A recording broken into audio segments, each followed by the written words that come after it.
Hello mga kabida! Ito na yung part 2 sa Thanksgiving ng aking mga pamangkin. Siyempre, binidyohan ng atin nyo ang mga behind the scenes sa pagluto. Unahin natin tong ubi halaya. Ang nagluto niyan, magaling na chef, galing Bicol. Uy, lagot ka! Nilaga muna bago kinayat ang 8 kilong ube. Ang sangkap, 8 na lata na condensed milk, 9 na lata na evaporated milk, asukal at food color na pink. Huy, ano kayo kalalabasan naman?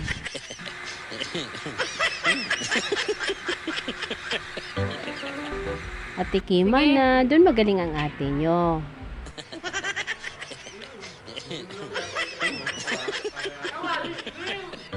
Meron ding pagulaman na specialty ni Joy.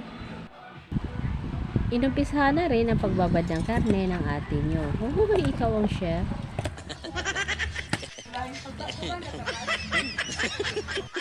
Oh, ito na magpapatunay na chef talaga ang ate nyo.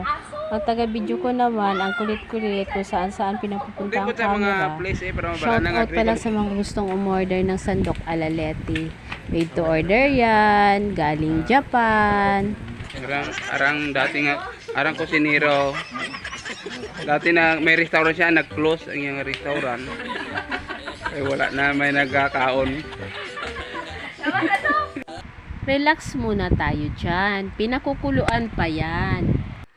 Sinungsanso talaga ang totoong tagaluto. Yung sandok na ginagamit niya sa pagluluto lang ginagamit yan ha. Ginamay o afritada ang tawag niyan sa aming lugar. Sa inyo ba anong tawag niyan? Bibilisan na natin kasi patanghali na. Nilagay na yung mga ibang sangkap kasi paluto na. Sa handaan, ito ang paborito kong kainin. At balutin. Uy!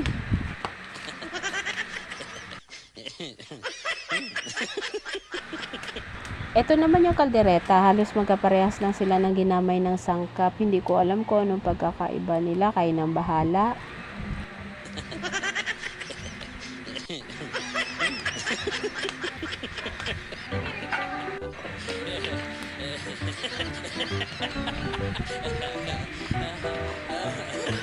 Tinimplahan na, syempre malapit na maluto yan. Yan ang pinaka-exciting part ng atin nyo, ang tikiman.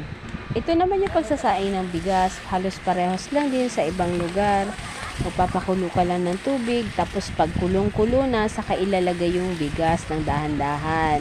Tapos tatakpan ng dahon, i-adjust lang yung apoy, tapos hayaan lang siyang maluto. Kainan na!